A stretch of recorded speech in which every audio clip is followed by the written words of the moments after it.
Hi everybody, welcome to Bongo Improv Podcast. Woo! My name is Shanira and I am your host for today, along with your boy, with your cousin Andrew. So excited. Umekula nini leo? Pilau ya selebonge. God damn it. Umekula pilau ya selebonge.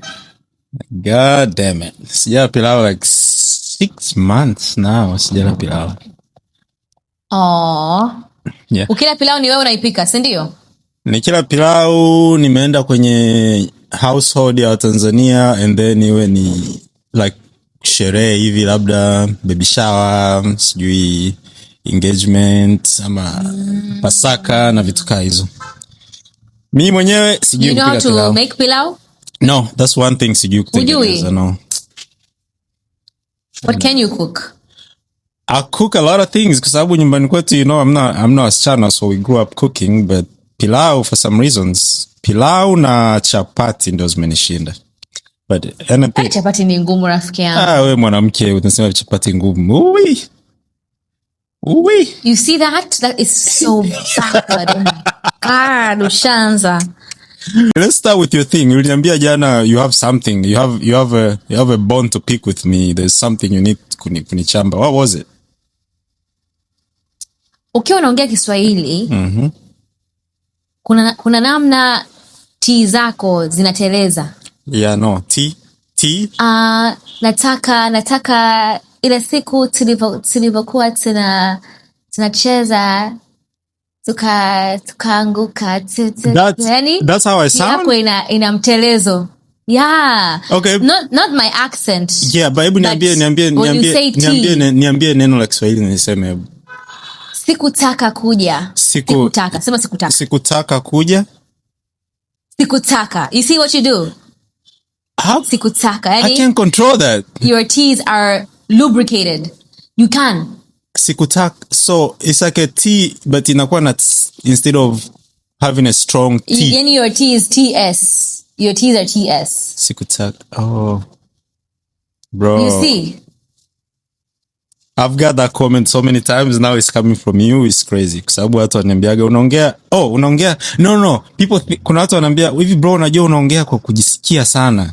Like unaongea unajishaua sana. I've gotten those DMs. Like people will DM me. Nataka. Yeah, saying unaongea kwa kujishaua. Bro, sijui kaza nini. I'm like, this is why I can just speak in English because I don't know what to I don't know. I'll fix that. Yani hiyo kujishaua inatokana na hiyo sitaki kuja ni let me look for tea. Tunatulia mara moja, tunatulia hapo kwenye kona tukaenda sehemu nyingine.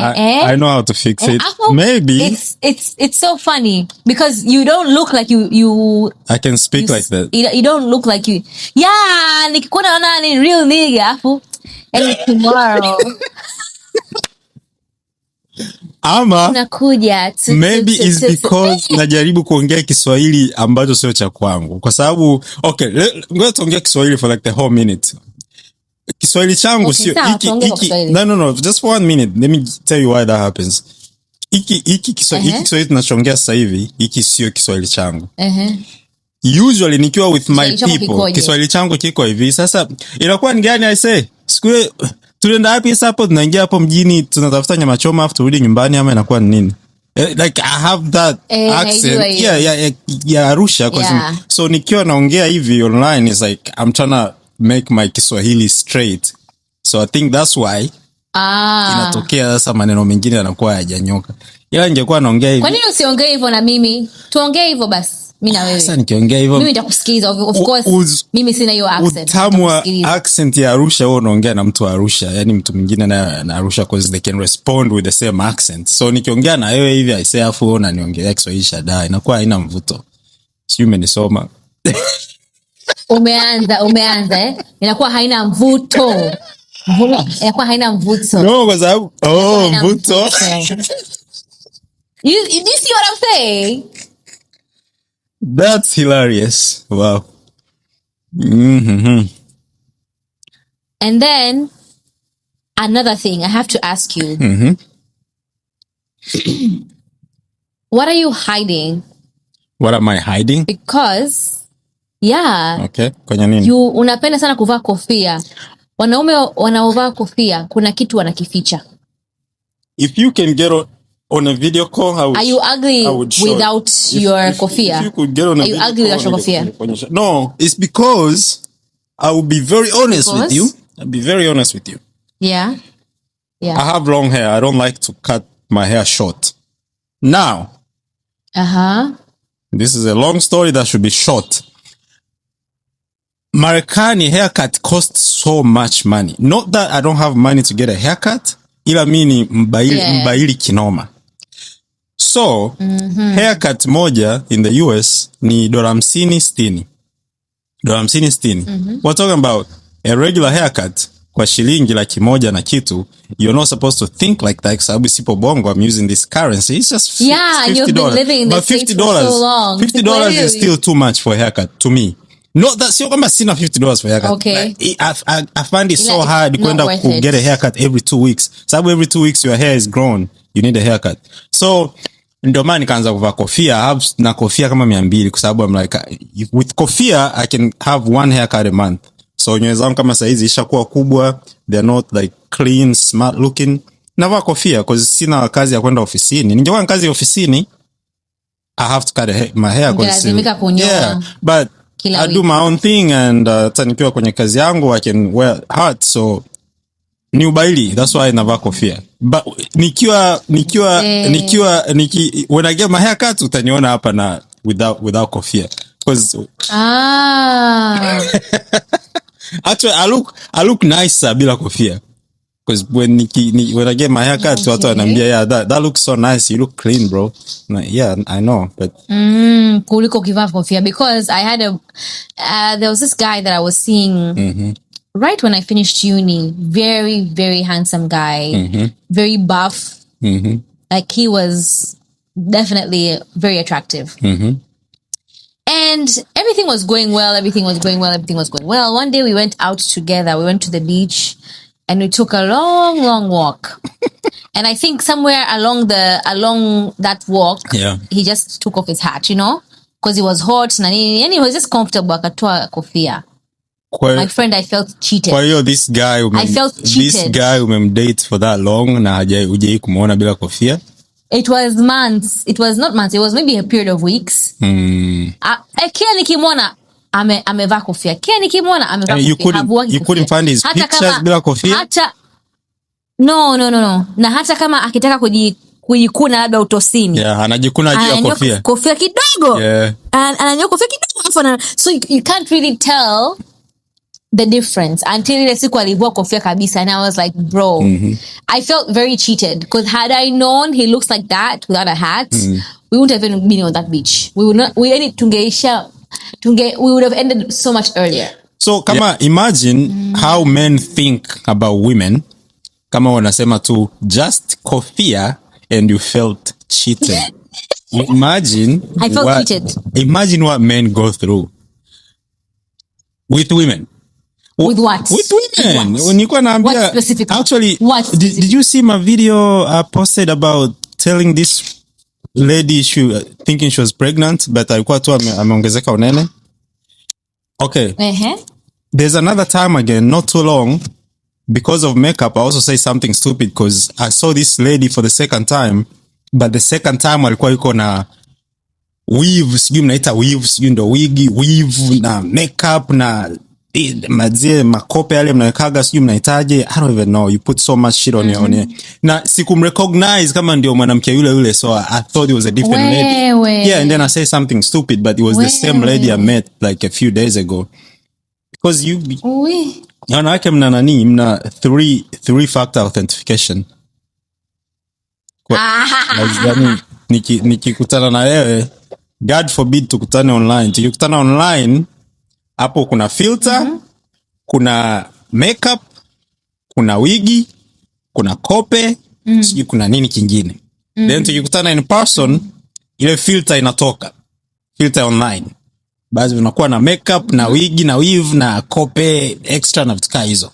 Hapo hata bado sijakujua na kucha. Hapo I don't even know you kwa sababu bado mpaka nikupeleke labda ndani ndio uoge, ukioga sasa kutoka bafuni ndio oh shit, okay, ndio unaona sura yako sasa and then kama umetoa wigi lako then I can see your hair. Man, it's true.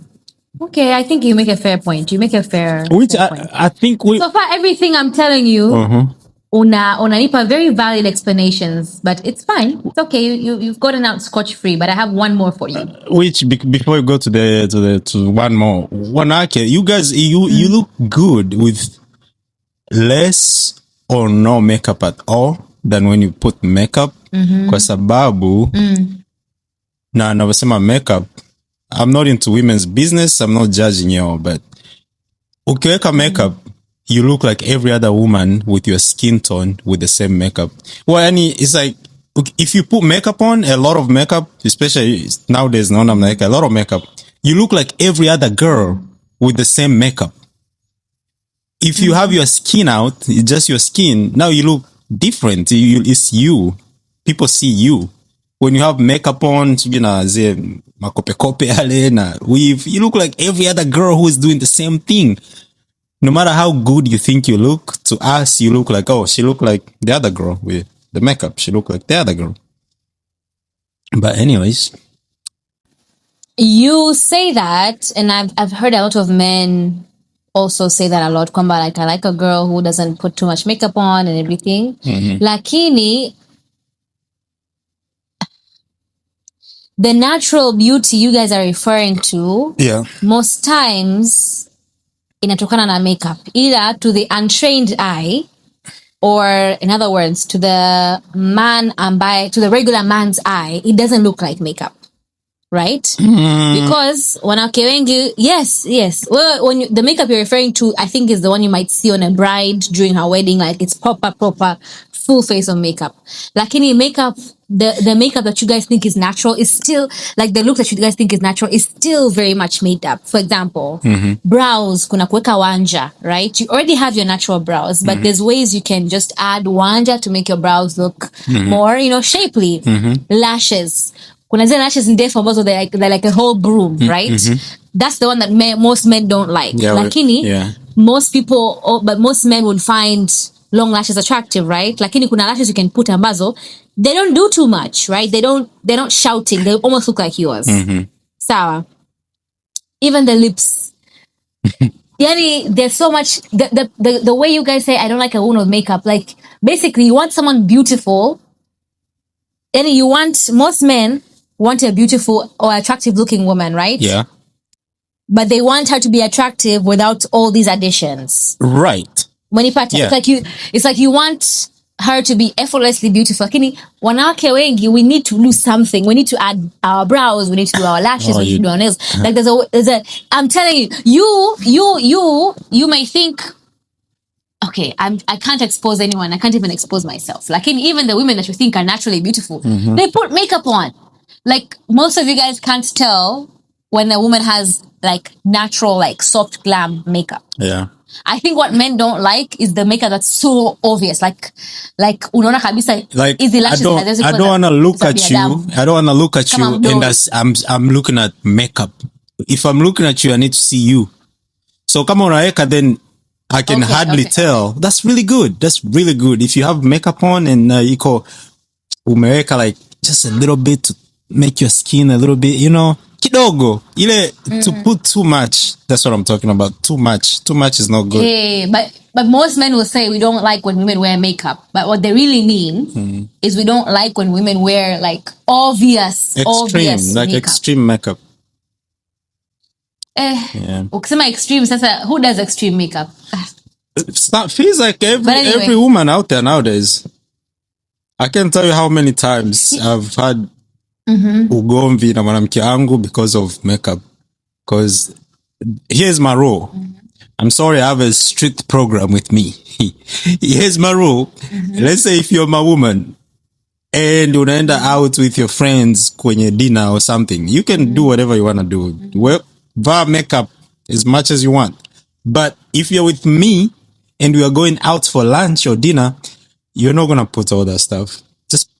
Just put a little bit, because I like you for who you are and I want people to see you with your beauty. I don't want, I'm trying to flex out there. I want to show men that I'm out with my woman with no makeup. And look at you. Each one of you has a woman with a bunch of makeup on. I don't know. That's just me. Okay. I hear you. What's your other thing? And I hear you. I saw your recent video. I think it's the one where you accidentally told the woman that you thought she was pregnant, now kampa ongera. Yeah. To be honest, I'm not gonna lie, there's so many times I've met women that I thought were pregnant, but I was too scared to say anything. I was too scared to say anything, because if you're right, then good news, right? Mm-hmm. But sometimes even if you're right, it's like so most times women would be open about being pregnant when they're ready. Yeah. So if you congratulate someone, it's like in a way umemfanya like rush to tell her the truth. Yeah. To tell you, to reveal that she's pregnant. Lakini pia, if you're wrong, you kind of confirm the body issues or insecurities that they had. Mm-hmm. So I don't blame you for thinking the way you think, but most times I don't say anything because kuna wanawake wengine wanakunywa bia, na wakinywa bia kile kitambi, it looks like pregnancy. Stop drinking beer, women. What's up with especially jamani dada zangu African women loves beer. Do you drink beer? Yeah, African women drink a lot of beer. No, I don't. I'm so scared of the kitambi. Oh my god, I could never. Kitambi cha beer is real. It's a real thing. Kwa maana ukienda Uchagani huko, ukienda Rombo, ukienda sehemu za Uchagani huko, everybody ana kitambi cha bia, sababu ni bia na kitimoto, bia na kitimoto, bia na kitimoto. Bia na mbuzi. Bia na nyama choma. Yeah. Anyway, that was not what I wanted to tell you. What I wanted to tell you is, from watching that video, I can tell that the running is doing its thing, because you don't have muscle anymore. Dude. Muscle? Dude. Did you see my last post? I took that picture yesterday. I'll tell you what happened. I didn't see your last post. Okay, you didn't see it. Utaiona after this episode. Then text me. This is what happened. Nilikwambia at some point nilikuwa nafanya tu mazoezi ya misuli. I wasn't running. And then I started back running. So when I started running, I lost a lot of muscle and weight. I literally lost like 5 to 10 kilos. And then something happened. This is very recent. This is like last week maybe. I'm at this month. Nikaacha kukimbia too much, because at first I think I was pushing too much. Because this group I have, they're all like runners. They don't even train weights. They've been running for years. And their thing is, you want to run as many miles as you can in 1 week. So some of them do 50 miles a week. 50 miles a week, 40 miles a week. Crazy. So I was like, I need to be in there with them because I'm competitive. But then I realized, you know what? Yeah. I'm not trying to be an elite runner. I'm not trying to win a marathon. I'm never going to win a marathon, even if I wanted to. So let me slow down on running too much, because that was actually beating my body up. So nikaacha kukimbia that many miles a week. So nimeanza kukimbia Monday, Wednesday, Friday. The days that I'm running, I don't do weights, so I have time to recover. So I run Monday, Wednesday, Friday. And then on a Sunday or Saturday, I do one long run. Long run is like maybe 8 to 10 miles. Easy Monday, Wednesday, Friday, nitafanya 4 to 6 miles every day. Hizo 3 days. And then Tuesday and Thursdays and Saturday or Sunday, I lift weights. And when I lift weights, I try to lift heavy. So basically, I have a really perfect 7 balance. days of the week? Yeah. Oh, of course, yes. I exercise 7 days. Every day of the week? Yeah, every day. Just some days I run, some days I go to the gym.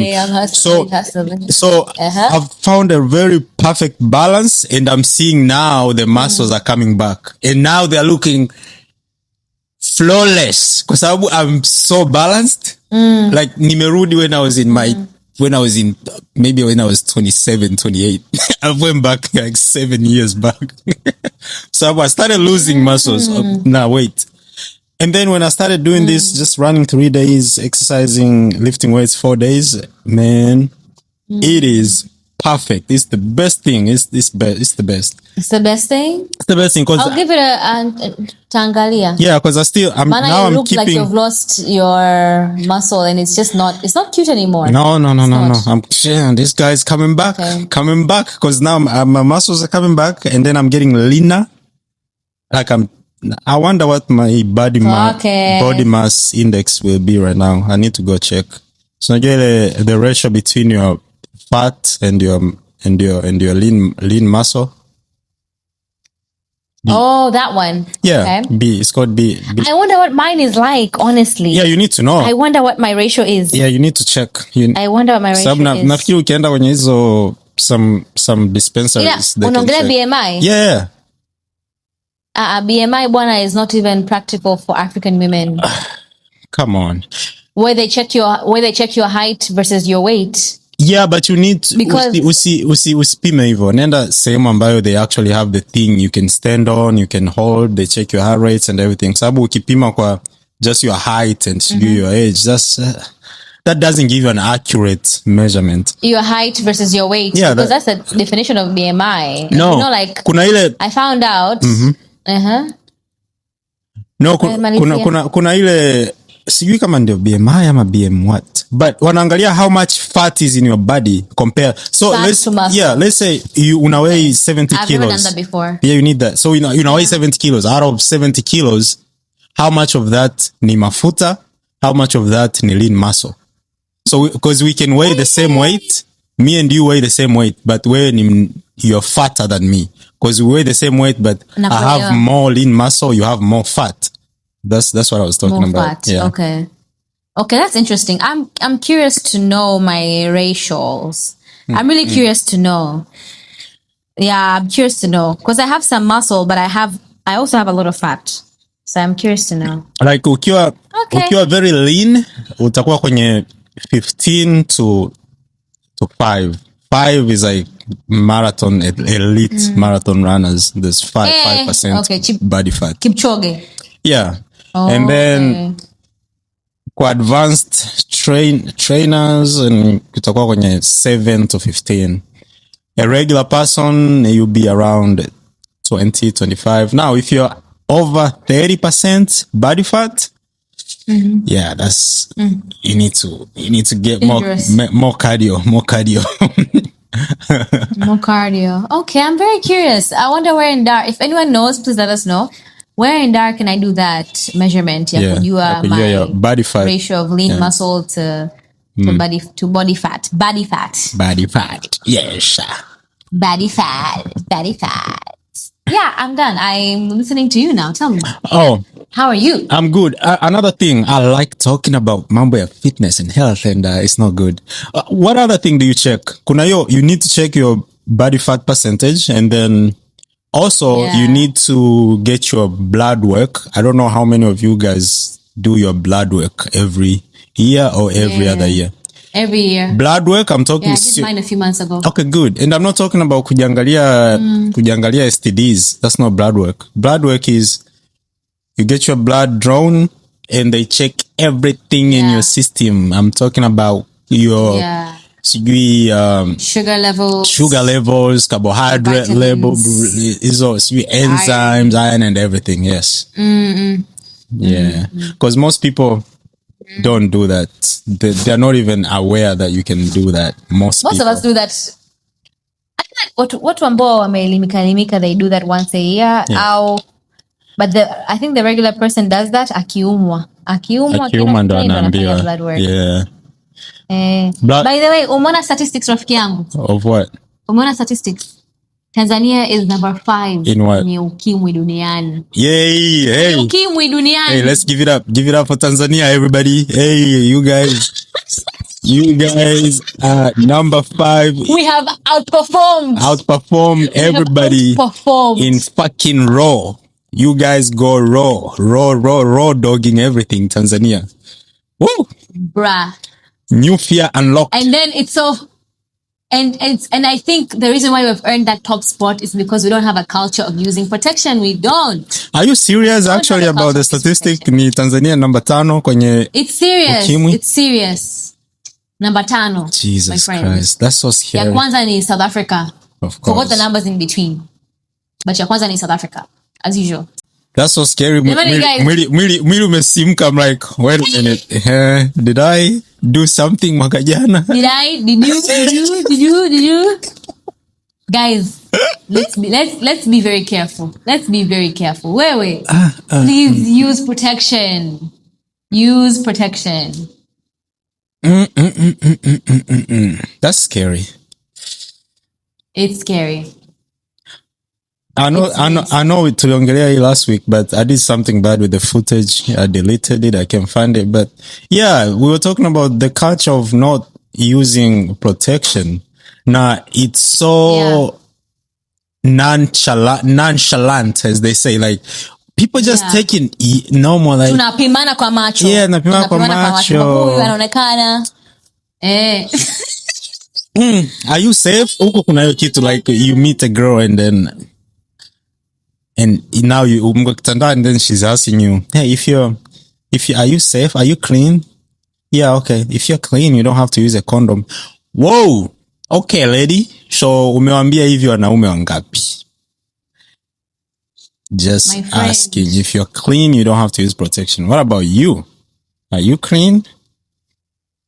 Bruh, people don't use protection and people are not planning to slow down. And you might think ni labda ni Watanzania ambao labda hawajaelimika. Wote, yani wale ambao wamesoma, wale ambao hawajasoma, wale ambao wana kazi, wale ambao hawana kazi, maskini, matajiri, wote, they do not use protection.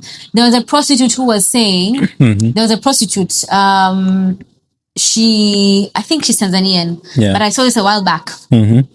She basically was being interviewed. Akawa anasema katika wateja wangu wote ni mmoja tu alitumia protection. No. And he was a married man. He was like, okay, he's the only one. There was only one client who was very serious about protection. Prostitutes.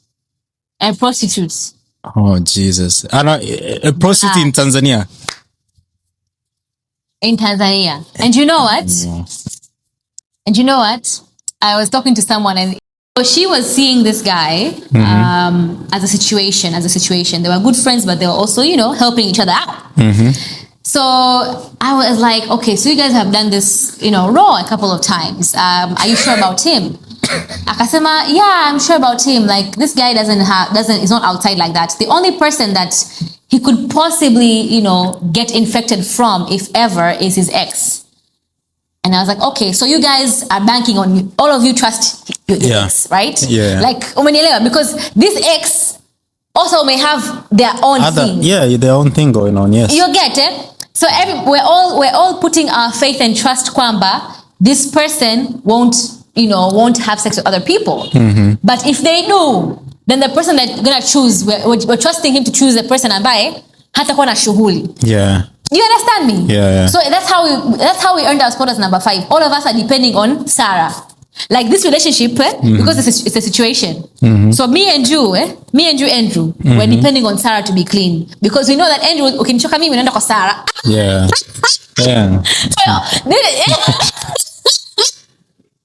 Oh man, I have a good idea now for the first date. Watu mkikutana mnaenda date kwenye restaurant. A good first date idea. Actually, not first date. Maybe actually first date. I'll take it back. First date, you should go to everybody. You go get checked. That's your first date. First date, mnaenda kupima. I think that's a good idea.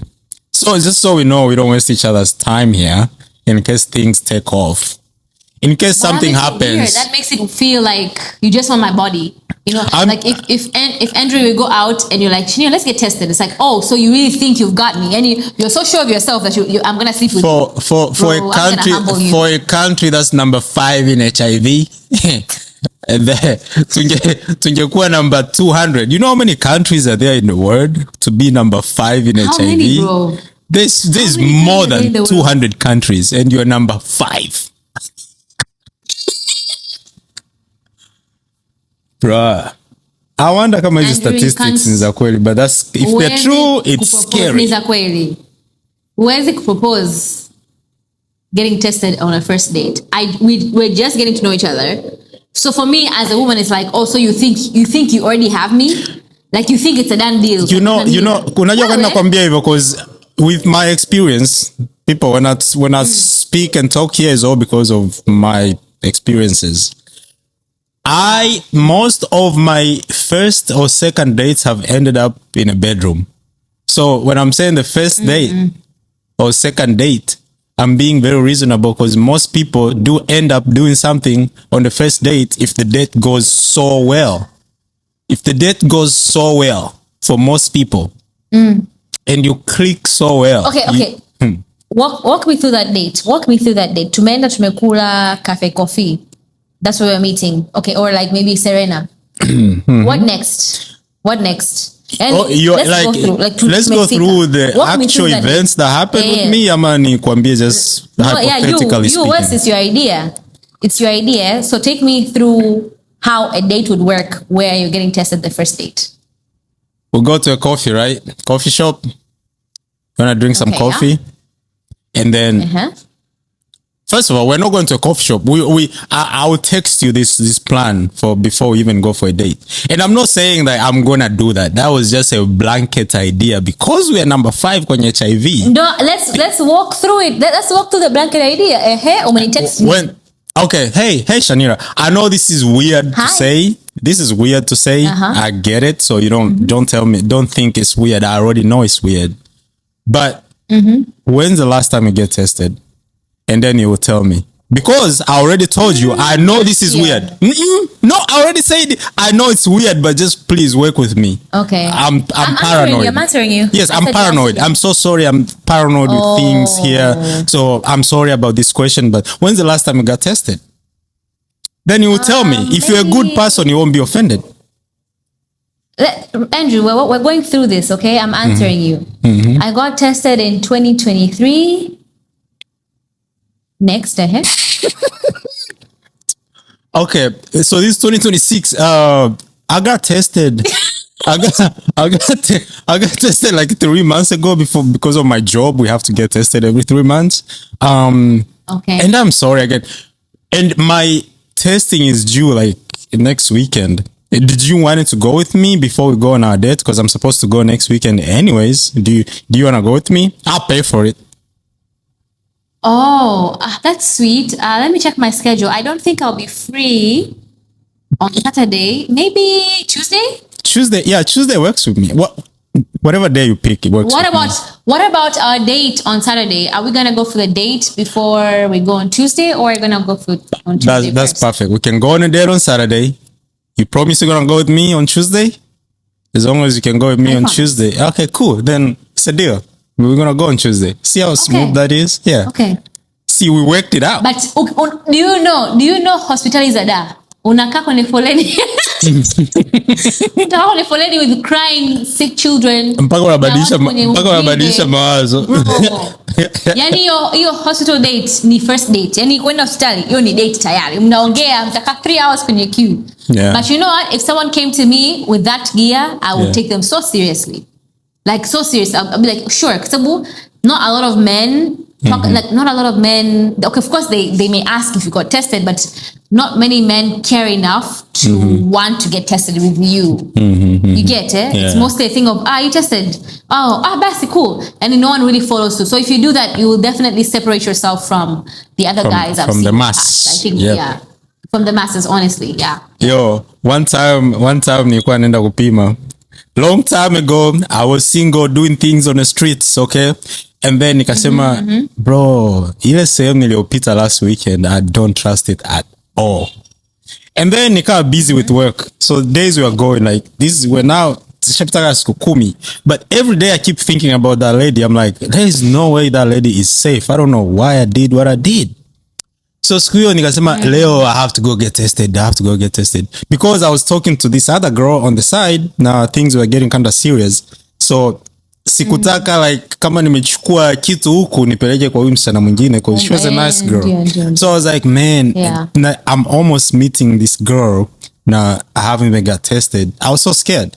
So siku hiyo jioni nimetoka after work. It's already dark. So in the US ilikuwa season ambayo jua linawahi kuzama. Some season jua linazama saa 10:30. So it was already dark outside, but ilikuwa kwenye saa 11 hivi. Now I'm driving to go get tested. Kuna hizi emergency care places very close to my house, like 5 minutes.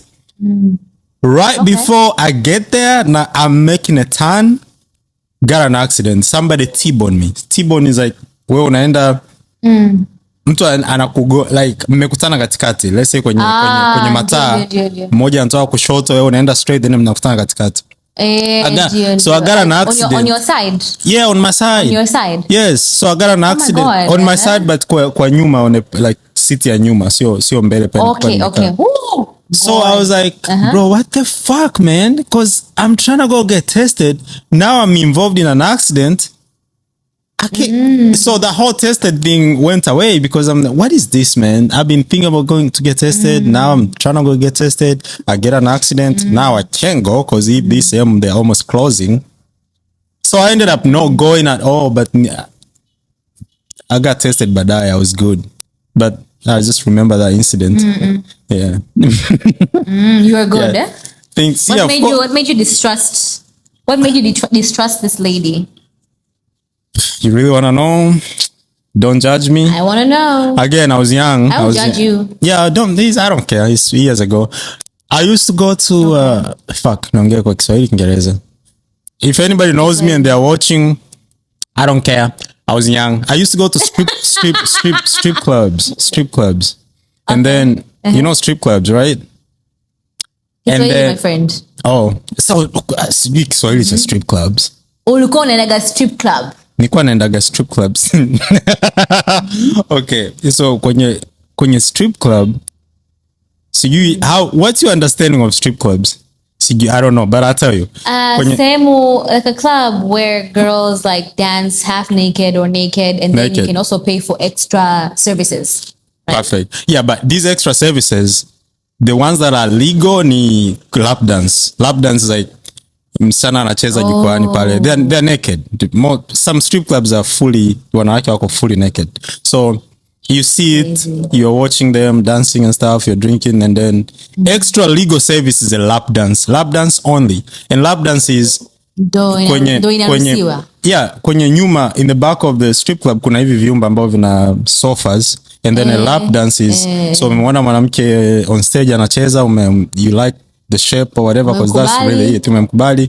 So akitoka stage unaambia how much you charge for a lap dance. Usually kama uko kwenye mji mdogo ni $30 for a lap dance, and one lap dance is one song.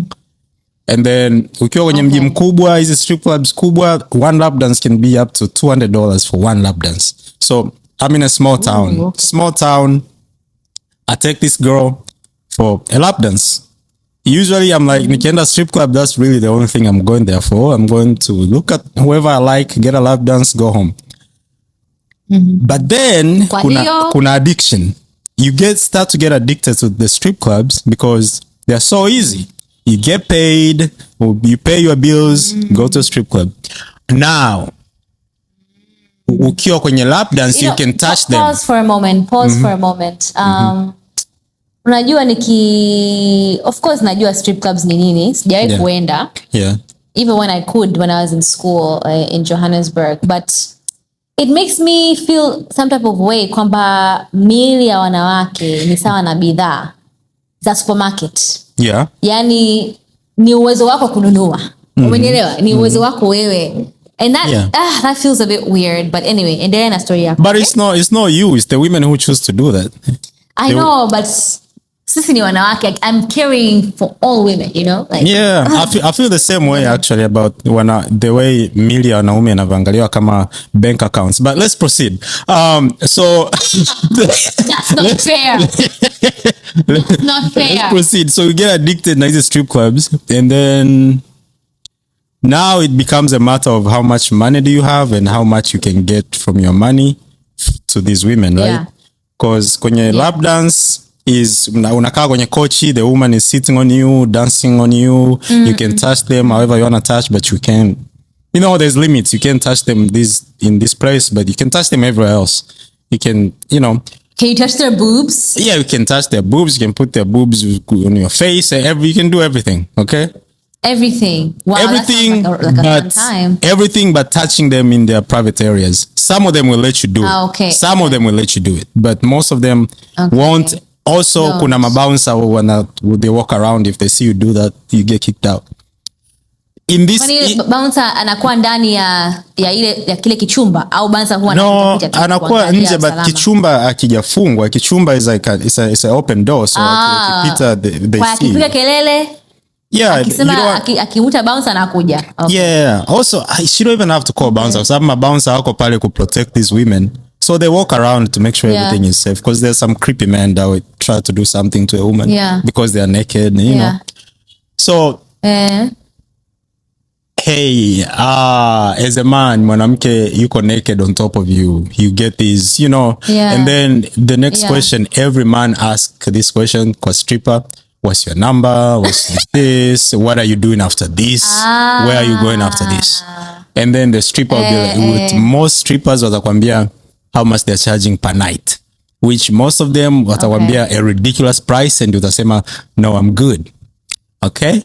But some strippers ambao wako desperate, maybe their rent is due, their phone bill is due.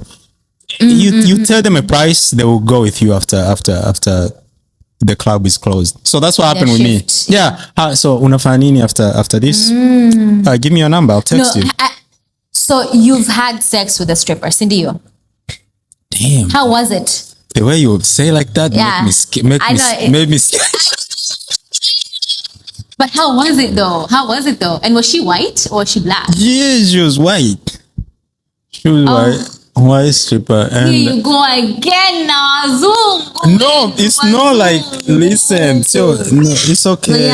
Bro. It's okay. Like, it's your choice. It's your choice. Lakini unaniumiza, bro. It's okay. How was it? It was okay. It was okay. It was okay. When you pay, listen. When you pay for, you about other men, that's why I can't really pay for prostitutes. Yeah. I did that one time. If you wanna call a stripper a prostitute, I will never do that again, because when I pay for sex, it doesn't feel normal. It doesn't feel natural. Because I feel like sex is very, you know, it's very intimate. So, but if I pay for it, I don't enjoy it really. It's not enjoyable. It's good because this is actually what she's a professional. So you will just, kwenye hii situation, I would just sit there. She would do most. She would do most of the work. Because first of all, I'm paying for this. I shouldn't be. Nisivunjie kiuno. I'm trying to make you happy. I paid for the shit, so you make me happy. So she's doing the most work. But even with that, it feels very weird. And then after you're finished, you feel horrible. You're like, what the fuck? Who am I? So that one incident, it made me question everything about myself. I was like, the devil is really taking over me. What? Where did the shame come from? Ile, like, what am I doing, Nini? The shame came from who I am and where I'm coming from versus what I'm doing now, what I just did. It's like, what you just did from a Christian background. Yes, and just the things I believe in, like what you just did right now. If you tell that to the people who know you personally, they wouldn't believe it. they wouldn't believe you did that. You what? Especially coming from back home, coming from TZ. In the US, that's just normal. Oh, you did that? Wow, that's crazy. And people move on. But that one, I was so scared because I was like, I gotta go get tested. It was raw. Yeah, no. You were young and dumb. It wasn't raw. It was with a condom, but okay. I don't know if we're gonna leave this party in, but it was with a condom, but then when she's giving you a blowjob, she takes a condom off. So you don't really trust their mouths either, because their mouth been everywhere. Yeah, that's true. I hear you. Yeah, but you said kwamba, I have a controversial opinion. You said kwamba it felt wrong because you paid for the sex. It wasn't a natural progression of things. Like sex costs. Any sex it costs. And every woman has a price. I'm telling you. Let me tell you. Because let's say you met, okay, let's say it depends. For me, for example, you meet me today. Lazima unitoe date za kutosha. Date okay. No, I'll tell you right now, no, but proceed. Yeah. You have, for me at least, okay, you have to spoil me. Yani kabisa spoil me. I have to see your name in my Airtel money. Nope. In my Cellcom, I need to see your name. Nope. I need to see your name. Yani there's no way. Okay, it's okay, Andrew, if you don't agree, but for me, that's my style.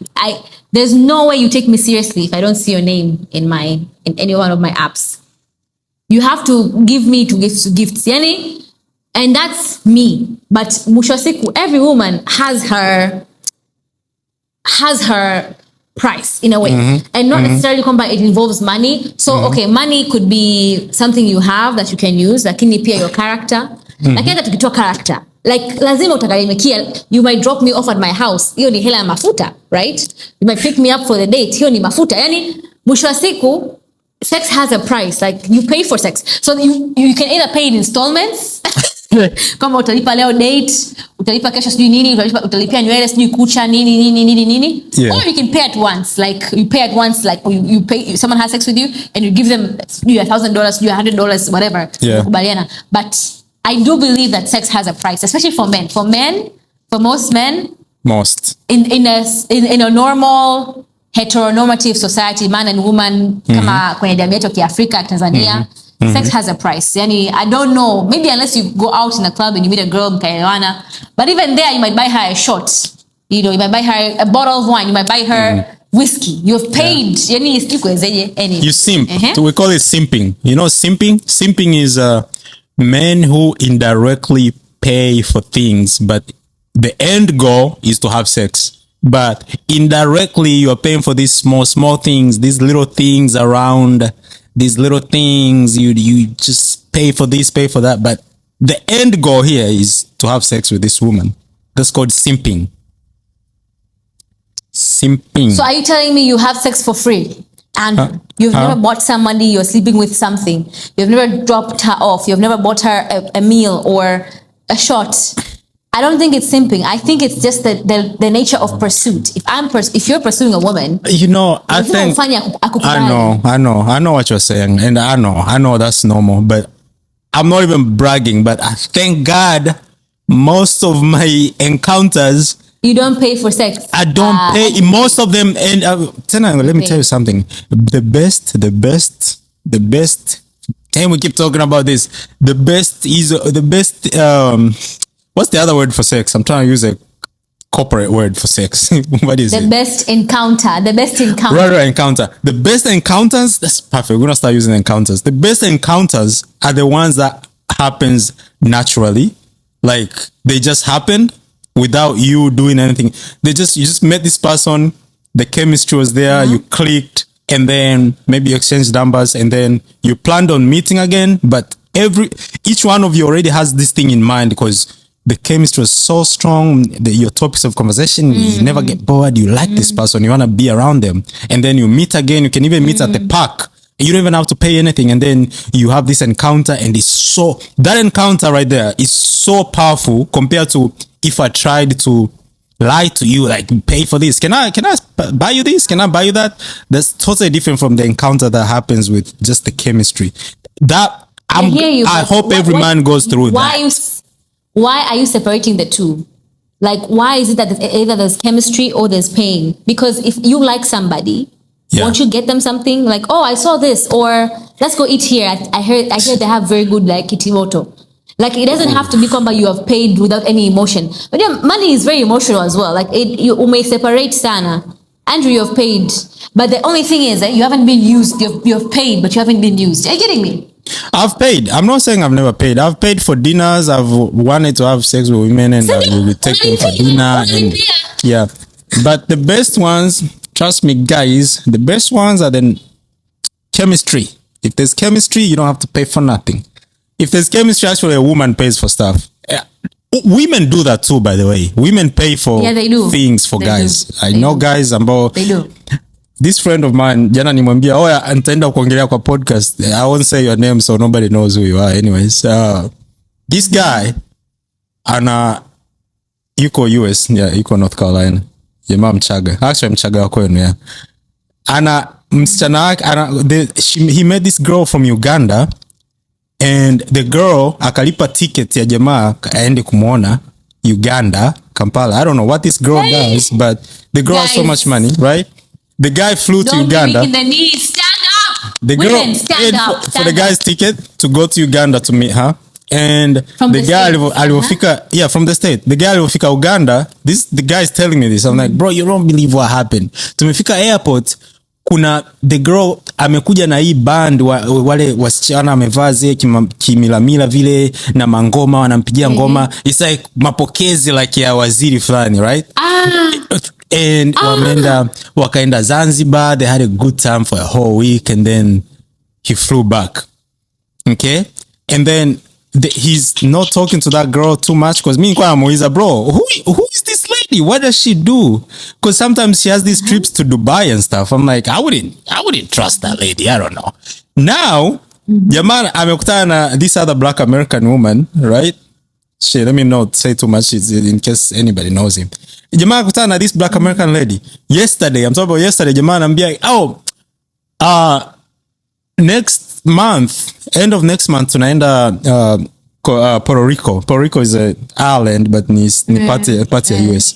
Yeah, because that lady, huyu mwanamke paid for, ameniomba nende naye because anachukua vacation days from her job. So she already paid for everything, the hotel, the flight ticket, everything. So we're going to Puerto Rico. Huyu mwanaume.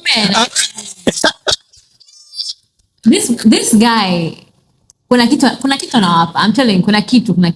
No, it's being nice. This is a very nice guy. Charming? Is he super handsome? No, he's a nice guy. Tall? He's not that handsome. No, no offense, no anything, because the looks don't mean nothing to us guys. Okay, it's okay. Either your character or your bank account. No looks. Yeah. So he's not that good looking, but he's a really nice guy. If you talk to him, anongea, you be like, hey, mambo, Shanira. I'm not like very calm, very like soft spoken, very gentle. And that's why he was telling me like it's so easy here Marekani kupata wanawake, especially black women, because they're not used to a gentleman. They're used to these men that call them bitches, tell them fuck you, and you're like they're used to violence. So ukikutana na a black American woman and you hold their hands in public, you talk to them nice, you open doors for them, you carry, mkiwa mnatembea unasaidia kubeba begi lao, stuff like that. Bro, it's so easy. Like they feel like this is something out of the ordinary. This is what this guy is, and that will get you paid for vacation and shit. So ukikutana na mwanamke ambaye also the wanawake natamani niwakalishe chini niwape. Inaonekana wameruka hizi vikao vya wanawake hawaja attend muda mrefu sana. You're gonna be one of those women, by the way. Wanawake nyinyi ambao mko very independent. Baadaye, no, I'm not. But you are independent. Baadaye una understand the meaning of value. Baadaye ukiona a value in a man, you will do anything for that man. Sasa hivi unaongea tu because you're like, men need to men. Kaka Andrew, I'm grown-ish. I've dated, and I know what I like and I know what I don't like, and I'm very serious about myself. Like before I date anybody, you have to show me what I'm gaining from dating you. Like you have to add value to my life, honestly, because otherwise why am I here? You understand? And I'm very, very selective about who I give my time, who I give access to me. You have to bring value. And this value is not monetary value, I guess. Wait. And one of the values, it's including monetary values. Like if you're bringing me every value but money, we're not doing this. Like I need money value. I need you to be smarter than me. I need you to come with networks, come with money, come with education, come with skill, come with you have to add value to me, because already I'm good. Already I have a community of friends and family and mentors about if I am lacking, I can go to them.